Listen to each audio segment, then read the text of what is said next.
La vida no vale nada si no es para perecer, porque otros puedan tener lo que uno disfruta y ama.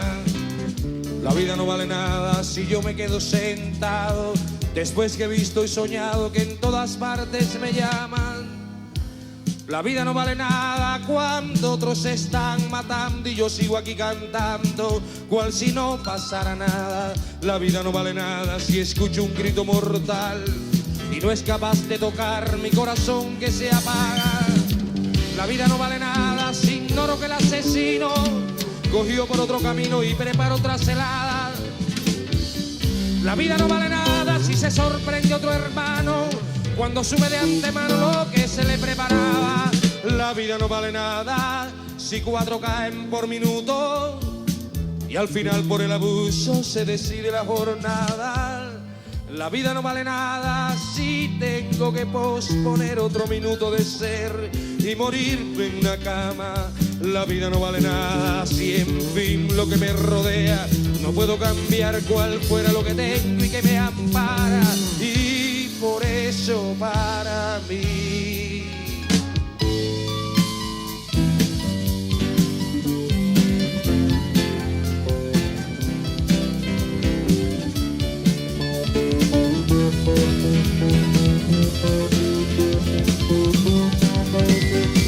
la vida no vale nada si ignoro que el asesino cogió por otro camino y prepara otra celada. La vida no vale nada si se sorprende otro hermano cuando supe de antemano lo que se le preparaba. La vida no vale nada si 4 caen por minuto y al final por el abuso se decide la jornada. La vida no vale nada si tengo que posponer otro minuto de ser y morirme en una cama. La vida no vale nada si en fin lo que me rodea no puedo cambiar cual fuera lo que tengo y que me ampara. Y por eso para mí la vida no vale nada.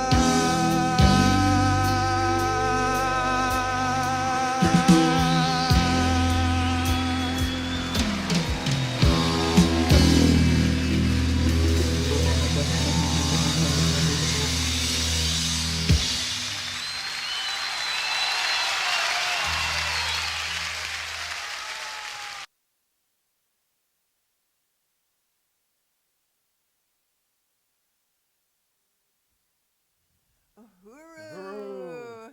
And welcome to the 24-hour telethon to raise resources for the Black Power Blueprint. Uhuru!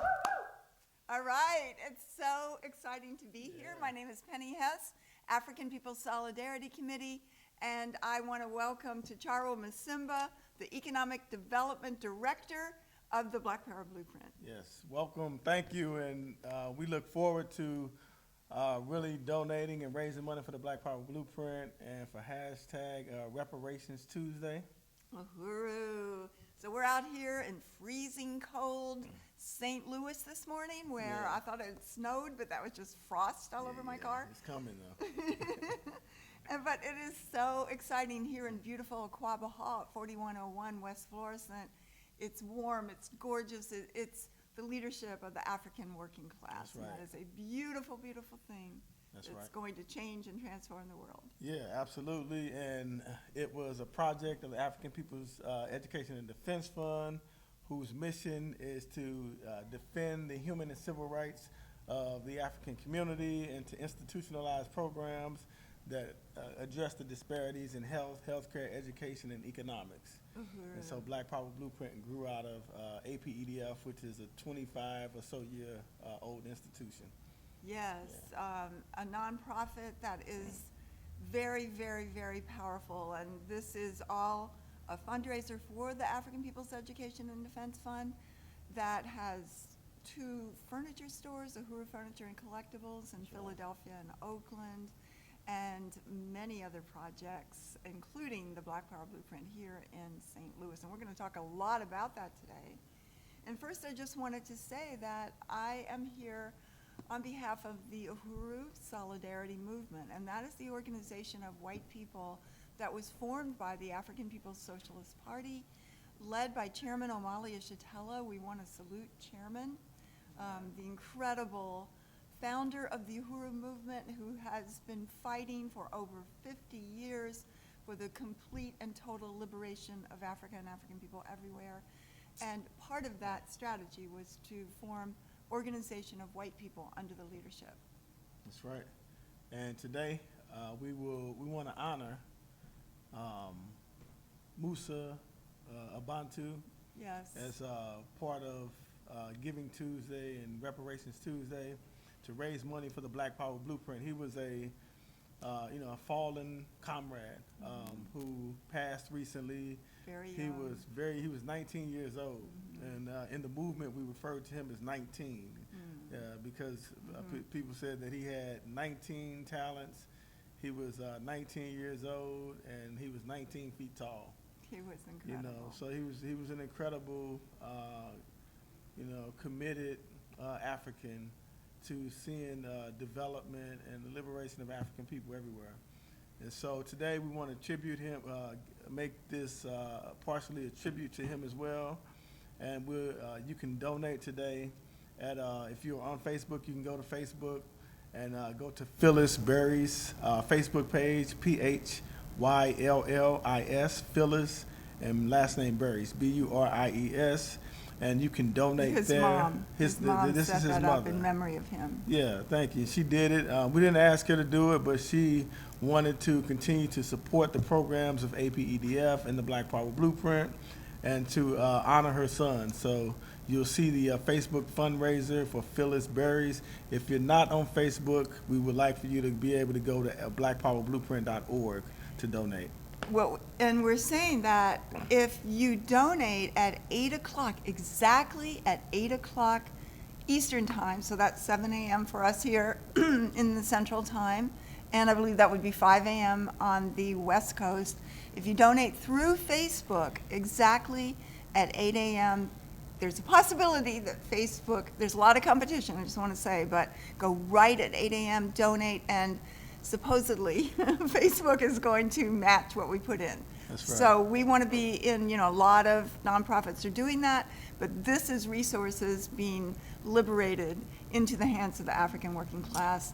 And I do think that that is very inspiring and very beautiful that the mother of Comrade Musa, who left us several months ago, very, very young, but made such an impact in the struggle of African people, would never be forgotten by the African People's Socialist Party and the Uhuru movement, that his mother set up a fundraiser as part of Giving Tuesday, contributing to APDF in memory of her son, Musa Abantu. So you can go to Phyllis Berries on Facebook and for the matching fund, and do that right at 8 o'clock. We want a big stream coming in at 8 a.m. Eastern. So that is 7 a.m., of course, for us out here in freezing cold St. Louis. Yeah, and we just recently had a Black Power Poetry event, which was last Saturday. It was a dynamic event, and it's an event that Musa was leading and had initiated. And so, after he passed, we continued to host the poetry events, and we renamed it the Musa Abantu Black Power Poetry and Open Mic. And so, you know, his legacy will live on. So we hope that you can contribute. And then, as we said, we want people to go at 8 o'clock to the Facebook fundraiser for Phyllis Berries, Phyllis, and Berries, Buries, the mother of Musa Abantu. If you cannot go there, then we would like for you to go to blackpowerblueprint.org. Uhuru. So we will be talking about that this morning. And, you know, of course, I just want to again salute Chairman Omali Yeshitela, who founded this movement, who leads an organization all around the world fighting for the liberation of African people. And we also, of course, want to salute Deputy Chair Onizine Yeshitela, who is the incredible visionary and very powerful leader who put this Black Power blueprint on the ground here in St. Louis in such a rapid period of time, beginning, I believe, around in 2017. And she is just a formidable leader who has put, I mean, she gets things done. She is so serious about just not making it not just an idea, but putting the vision of Chairman Omali Yeshitela into reality, which is basically the style and work of the African People's Socialist Party for over 50 years. But this is a beautiful example. So you want to tell us a little bit about that? Yeah, and I just wanted to say Chairman Omali Yeshitela, you know, he's been fighting for African people since the 1960s. Yes. And it has never stopped. So there's been this continuous, you know, unbroken organization and ideological development that has occurred under his leadership. He's organized people all over the world to fight for Black liberation. And so the Uhuru Solidarity Movement, myself, the African People's Socialist Party, come under his direct leadership. Chair, and as you stated, Deputy Chair Onizine Yeshitela is an incredible leader who is responsible for the economic work all over the world. She came to St. Louis, despite that, you know, she came to St. Louis, almost moved into the building that we sit in right now, that at that time was just a vacant and dilapidated, dusty hole. A big hole right where we're sitting. We would have fallen through to the basement. Literally, It's a big hole here. It was literally, this wall behind us was just old, ugly plaster. And there was a couch here where people had been sleeping. You know, it was a place that people could easily get into if they didn't have a home. So she transformed this project. And she came here, she slept here. There were no toilets, etc. We've told that story over and over, but it's an important story. Yes, so we want to recognize she's legendary. Deputy Chair Onizine Yeshitela, fierce fighter, and person that realizes the goals of the African People's Socialist Party and puts it on the ground and makes it happen. And that's right. Well, we're going to talk a lot about that today, and I'm very excited because there's no project like this. And I just want to say also, first of all, that of course the Uhuru Solidarity Movement is under the leadership, and it was formed by Chairman Omali Yeshitela and the African People's Socialist Party. And it's actually the mass organization of the African People's Solidarity Committee. So I just want to say that because it's the recognition on the part of the African People's Socialist Party that there is a relationship that white people have to African people, and it's basically that we sit on the pedestal of the oppression, on the enslavement of African people, on the assault on Africa, on the genocide of the indigenous people, and we owe reparations. And so that's why the Uhuru Solidarity Movement has created a little sub-context out of the whole Giving Tuesday thing, which is a massive fundraiser that actually takes place all around the world, in other countries as well, where billions of dollars are given in this horrible season of just parasitism. You know, I read that $7.2 billion were spent on Black Friday, what they call Black Friday. $7.2 billion were spent.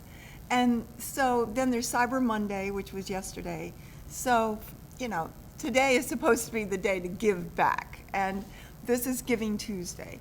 So this is Reparations Tuesday for those from the white community to say we give back. We want to see African people free. We want a world in which there's no Del Mar divide. That's right. Like there is here in St. Louis, where on one side of it, people make $18,000 a year, which is what, about, after taxes, it's like $4 a day per person.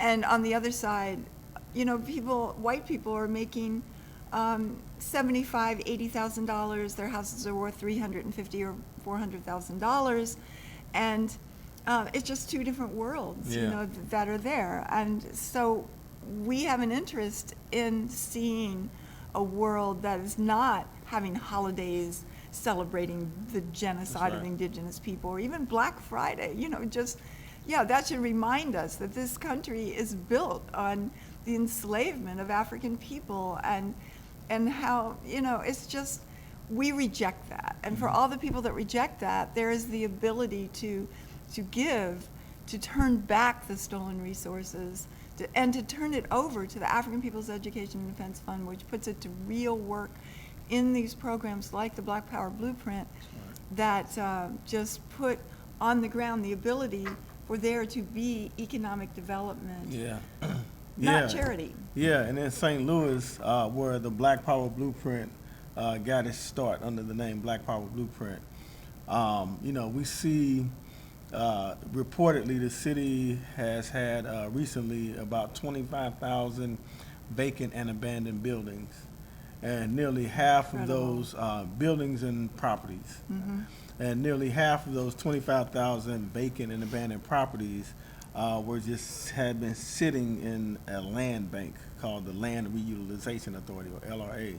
So the city has been essentially just putting properties into a savings account, holding on to the properties, and have recently begun to turn those properties over to white developers and to this National Geospatial Intelligence Agency that we will talk about later.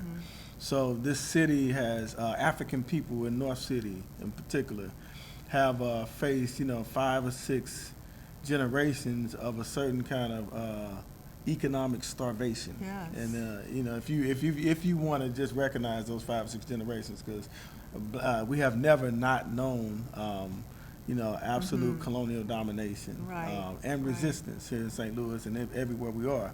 But we've seen this kind of concentrated starvation of the black community, where the city has put few services into North St. Louis, allowed the properties to essentially go into ruin.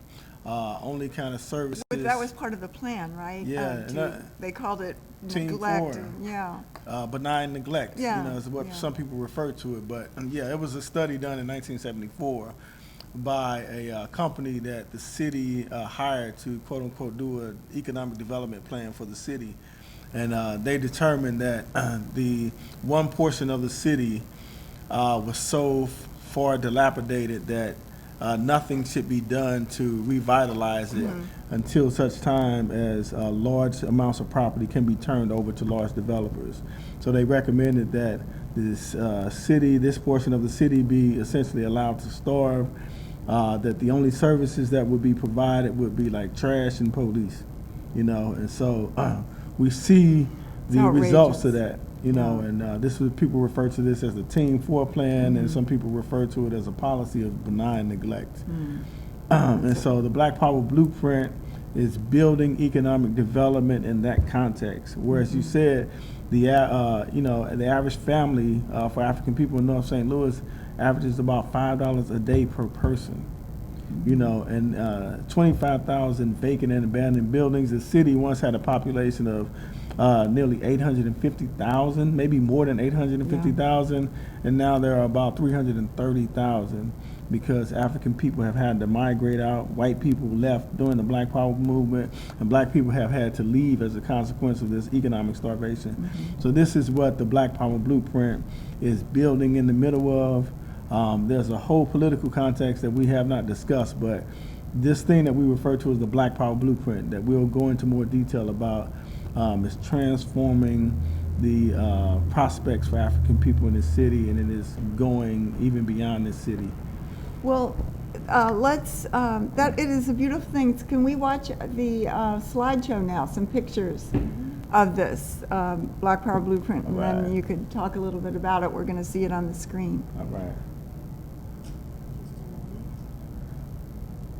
And while we wait, we just want to remind people, we want to get everybody geared up at 8 a.m. Eastern time, Yeah. 7 a.m. Central to give on Facebook. On Facebook at the Facebook page of Phyllis Berries, Phyllis, last name Berries, Buris. So that's 8 o'clock Eastern and 7 Central, and make sure you go to the fundraiser of Mrs. Phyllis Berries. If you cannot go there, then go to blackpowerblueprint.org. Yeah, and donate. And we're going to be calling for donations throughout the day. We are really working to raise $30,000 through this campaign.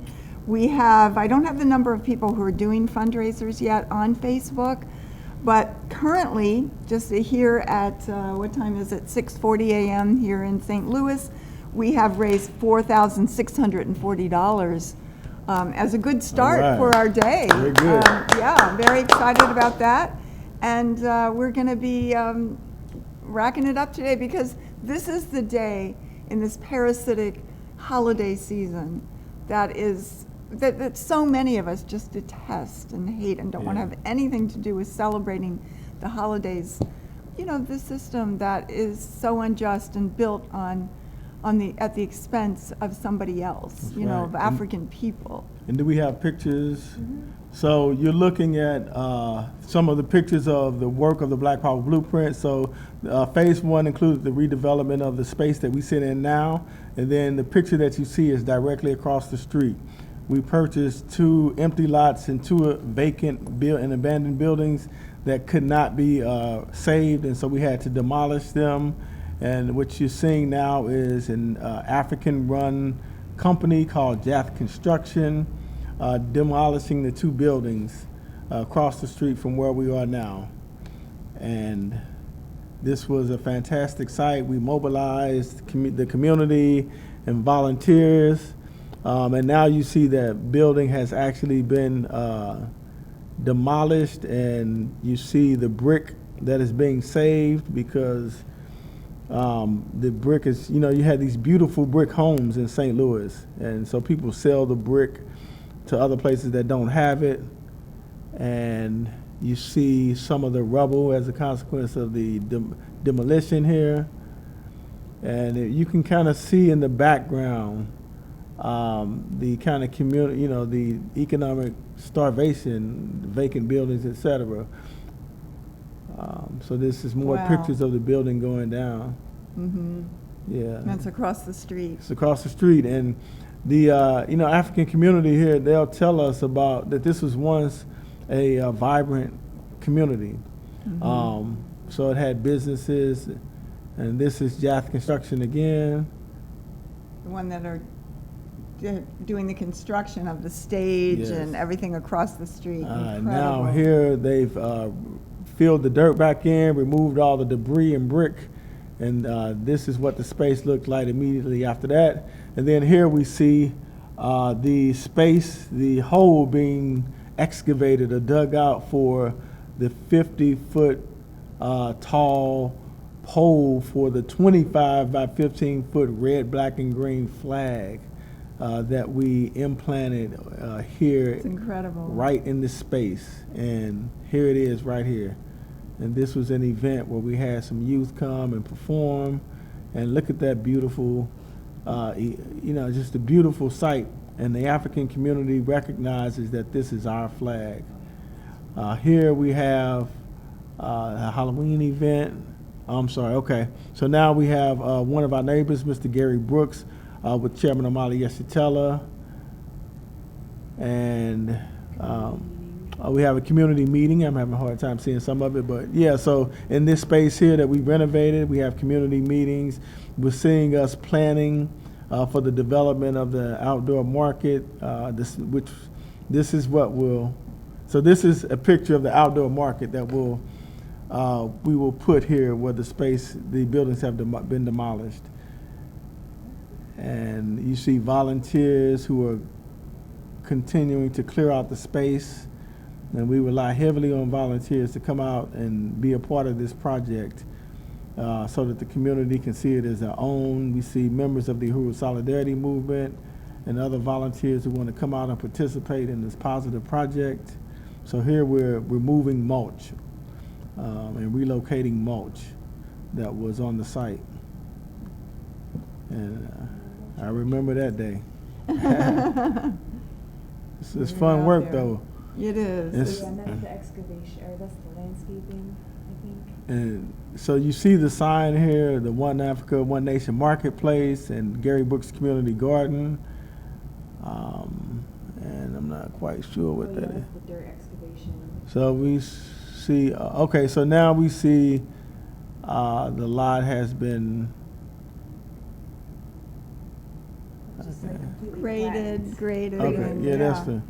So this is when it was graded. It had to be graded so that the water can flow in a certain direction. And we Are there updated pictures Yeah, of what's it's in the happening? sheet. Yeah, because now, I mean, you should just see it across the street. The concrete has been laid for these beautiful sort of winding or curved sidewalks, and there's going to be beautiful plants there. And they're almost finished building the stage. yes, Which yes. is beautiful. Yeah, so you saw a quick picture of the layout, the design of the space. So it'll be an outdoor marketplace that we call the One Africa, One Nation Marketplace. It'll be a community garden that we named after a neighbor, Mr. Gary Brooks, and it'll be an outdoor event space. So yeah, we are nearly finished with that project. We have the stage, I would say about 3/4 or maybe even 9/10 of the way built. The concrete pathway has been laid. We've gotten plants, native plants donated so that next spring, that we should see a garden beginning to emerge. Yes. The flag pole has been planted and the flag is flying. And so now, we have to just complete that project. We'll be putting in the wrought iron fence. Yeah. So this is the Black Power Blueprint, bringing economic development to the colonized African community of North St. Louis. Great. Wow. Well, it's just really powerful. I mean, this is going to be, this coming spring, a beautiful space, an outdoor event space where That's there can be right. concerts, where there can be a marketplace, Yeah. One Africa, One Nation marketplace, as APDF does in Philadelphia. It's done that right. there for many, many years.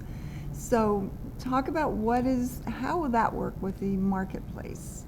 So the marketplace is a place where vendors from throughout the African community can come and vend. And we talked about some of the conditions that the African community here faces.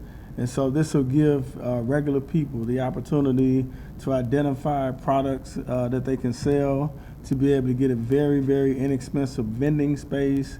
And the markets will happen, we'll start off having them once a month in the summer and spring.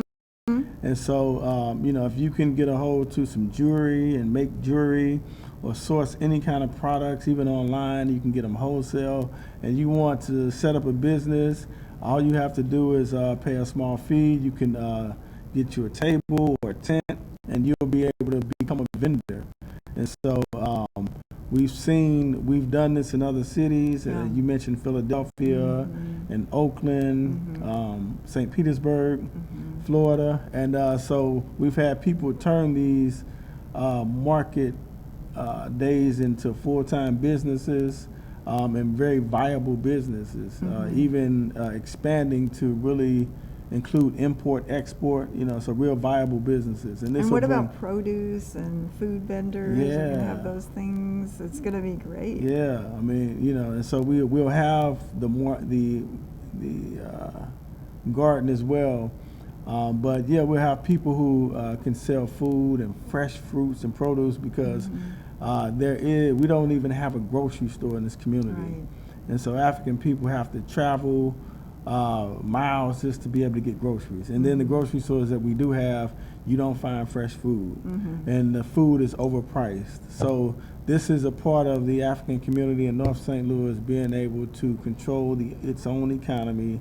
It is a program designed for self-determination so that we can control the food, the housing, and all aspects of economic and political life in our community. Also, it'll be a vibrant cultural center as well.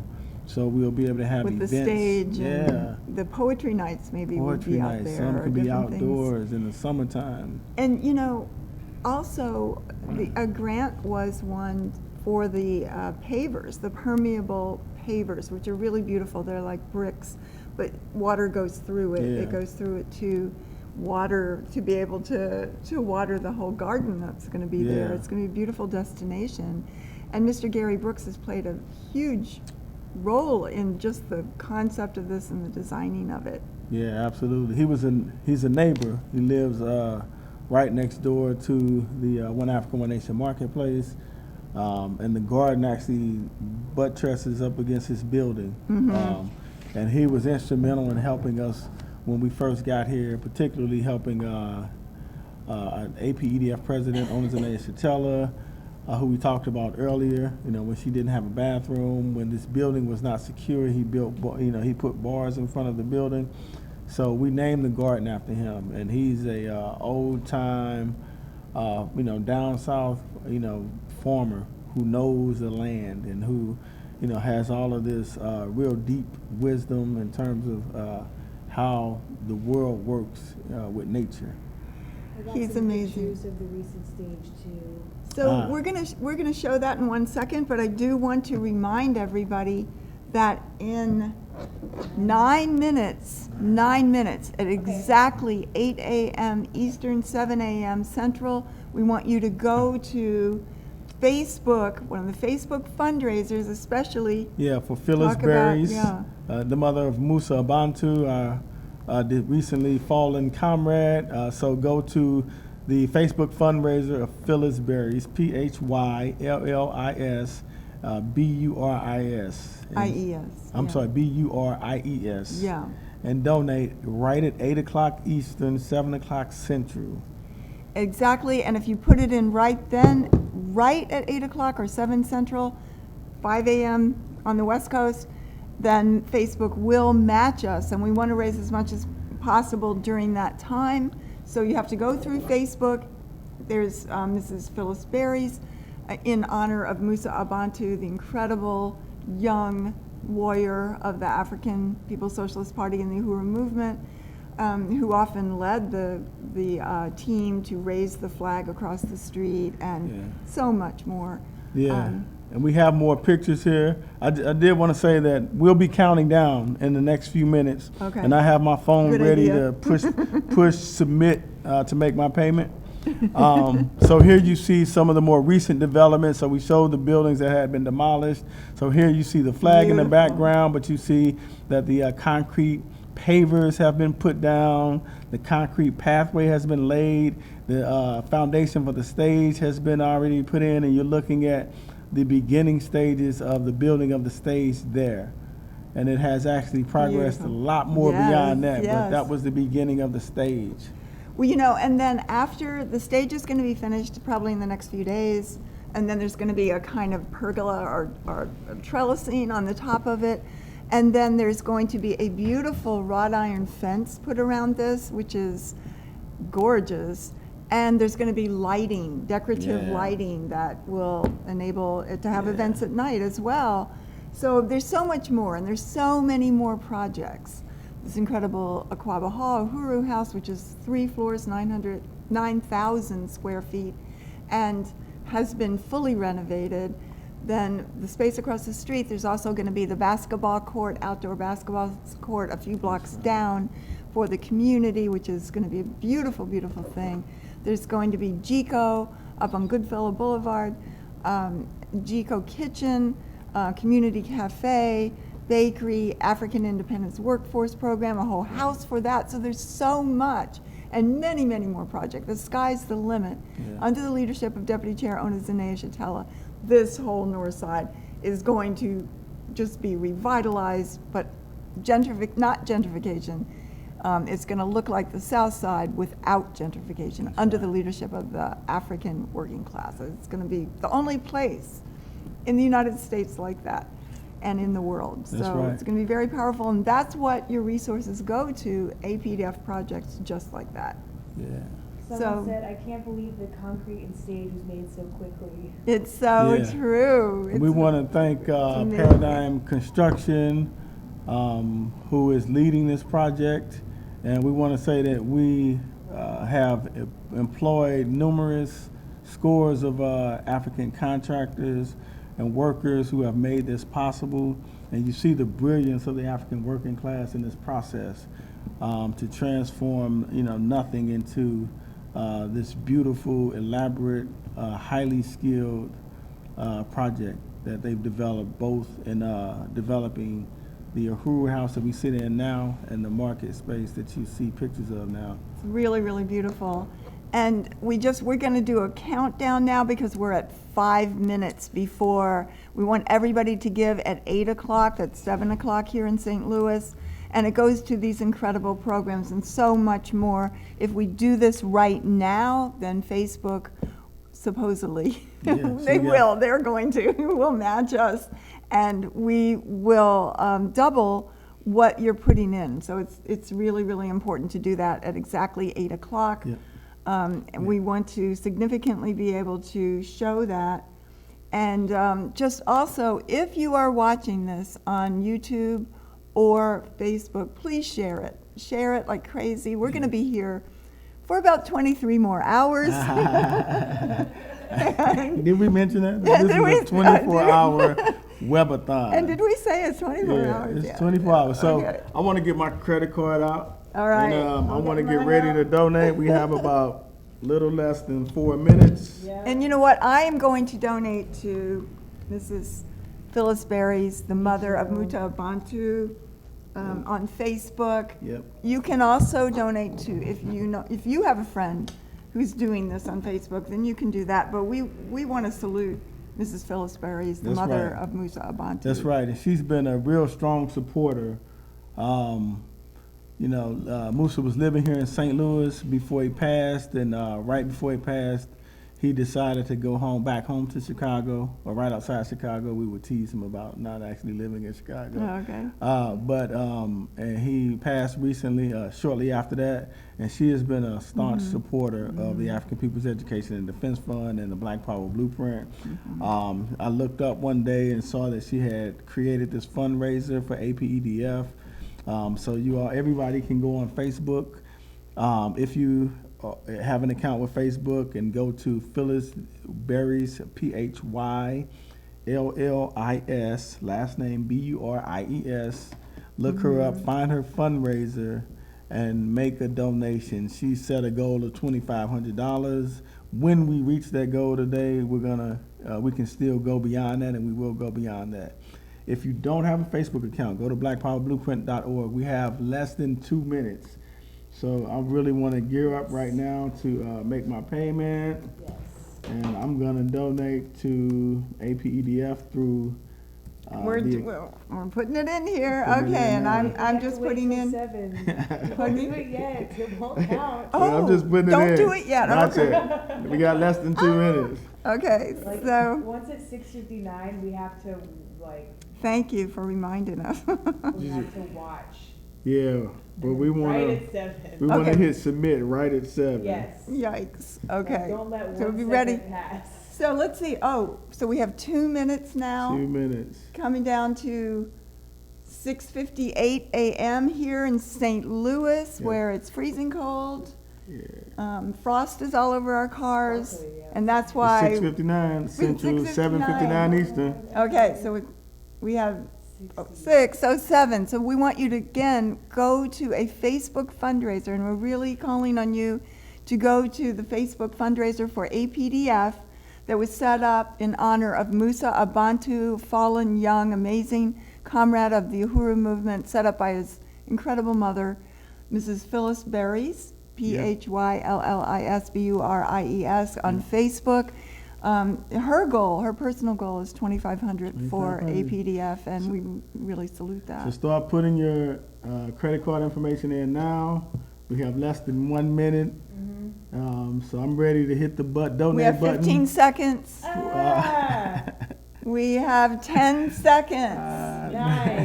9, 8, 7, 6, 5, 4, 3, 2, 1. Make sure it turns before you hit Now. it. Okay, go. Do it now. It's taking them a second to go. Oh, man, it's streaming. All right. Come on. I did it. Okay, we I should've- so matched my Facebook. Mine is still processing. it's still processing. Hopefully it can get matched. Okay, in time. okay, so Already that got through was, 6 million funds. I know.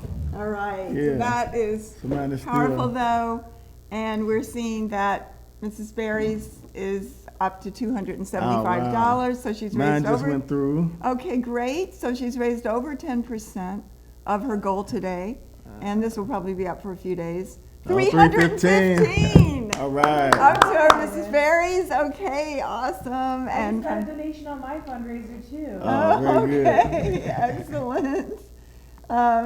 So that's great.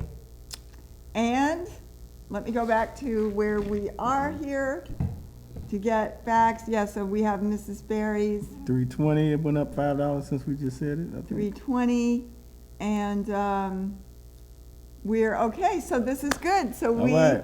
I don't know what all, we have comrades who are figuring out how much we raised just at this time, so I haven't gotten a report on that yet, but I know that this was significant, and I really appreciate everyone. And just to know that, again, we're going to be here for 23 more hours today because, why? Because we're saying that this is a day, this is a 24-hour period that must take some of the resources that are stolen from African, indigenous, and oppressed and colonized peoples around the world and given back to the African community that is working to realize all of the stolen labor, to have that returned to the African community, to be able to build social wealth and the ability to have self-determination and control over the lives of the African community. And that's what we're seeing in reality here. What do you mean social wealth?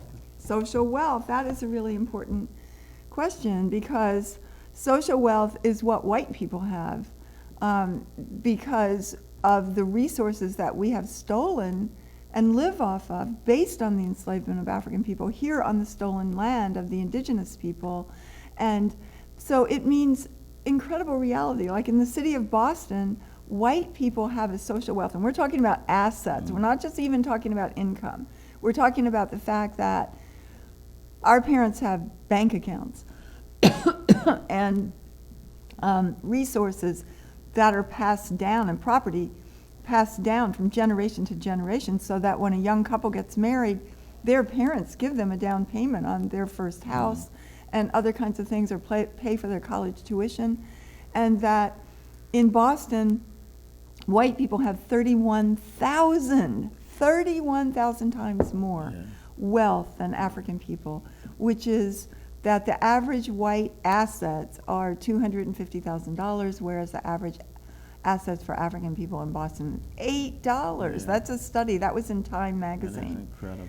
And yeah, so that's the reality, and this is a returning of that. This is a returning and to the Black Power blueprint, to the APDF that's really fighting for a world in which no one lives at the expense of everyone else, and that every child grows up with a future ability to be productive and to have control over their lives. Yeah, yeah. We did a recent article where we looked at housing, for example, which is a prime way the African community has been targeted, and a lot can be said about how we've been targeted through mortgages and whatnot. But even in African communities in Dallas, since 2009, the amount of houses that are owned by people who do not live in them has doubled.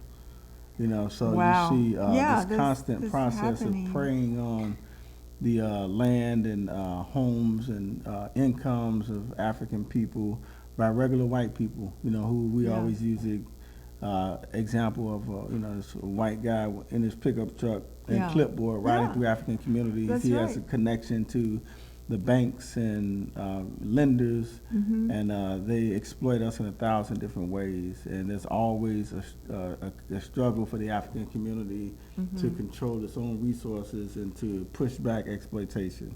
And that's what the Black Power Blueprint is about. That is That's why what it's so beautiful. the Uhuru Solidarity Movement does, and its struggle Under to the bring leadership reparations. of the Uhuru movement. Yeah.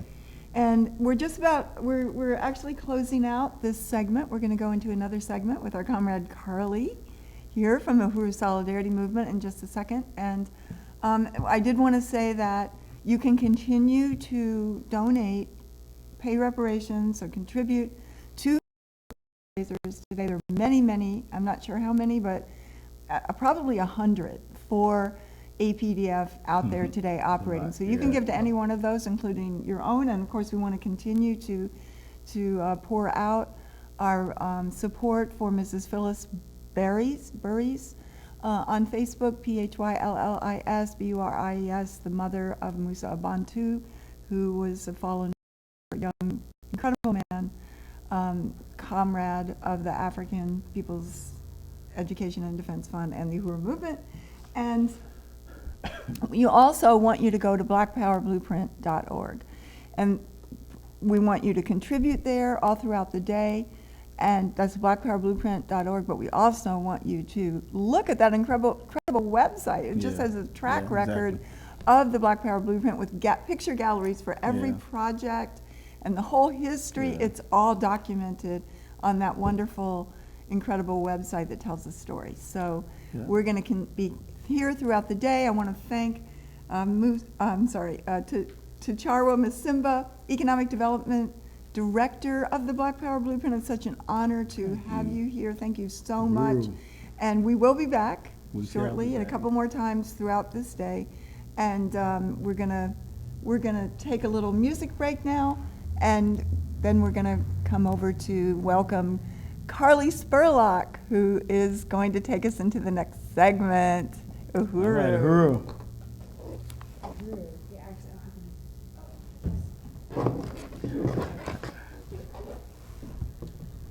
All right, can we take a little music break here? well, we have Hallie coming in, so we can just go to the next segment. Oh, okay, Yeah. great.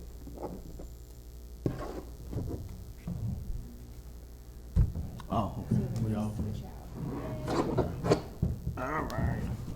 Well.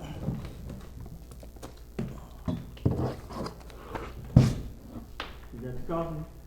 Coffee. Uhuru. Good. Can I borrow your pen? Yeah, absolutely.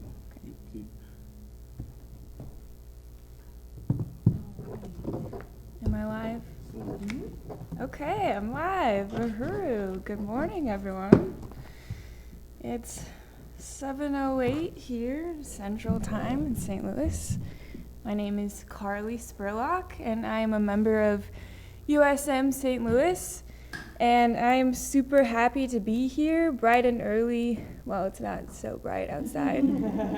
It's actually very sad looking outside here in St. Louis. But today is Reparations Tuesday, so there's no other place that I would rather be than here at the Uhuru House, raising reparations with my comrades. And I hope that you all got to donate at 7 o'clock Central Time on the dot, but if you didn't, go ahead and keep doing that. We're really encouraging people to go to the Facebook fundraiser of Phyllis Burries, PHYLLIS to donate to her fundraiser in honor of her late son, Musa Bantu, for Reparations Tuesday today. So if you haven't already done that, go ahead and head on over to her page now to donate.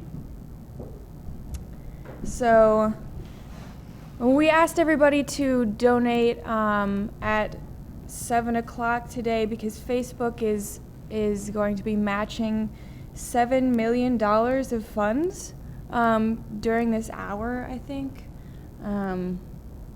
I'm not sure how they're choosing who's getting those matching funds, but we definitely want to make sure that we can get as many donations during this time as we can. Right now we have Hallie. We have Hallie? Okay, so I'm super excited to introduce our first guest of this 24-hour Webathon. So I'm going to be talking to Comrade Hallie, who is a USM member in Boston. So she is actually the chair of the Boston branch of USM, and she is the chair of Uhuru Planet.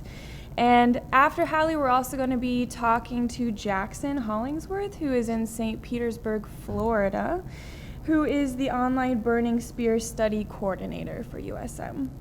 So we're going to start with Hallie right now. Uhuru, Hallie, how are you doing? Uhuru, can you hear me? I can. Okay, Uhuru, comrades. Yes, I've been tuning in since it started this morning. I'm really excited for this. It's totally snowing out here in Boston, but the public schools are closed today, and I'm a teacher, so now I can stay home and watch the whole webinar all day. So Congratulations. Great. So my first question is, so this panel with you and Jackson is about a culture of reparations. So can you speak to what a culture of reparations means, and specifically what that means for USM?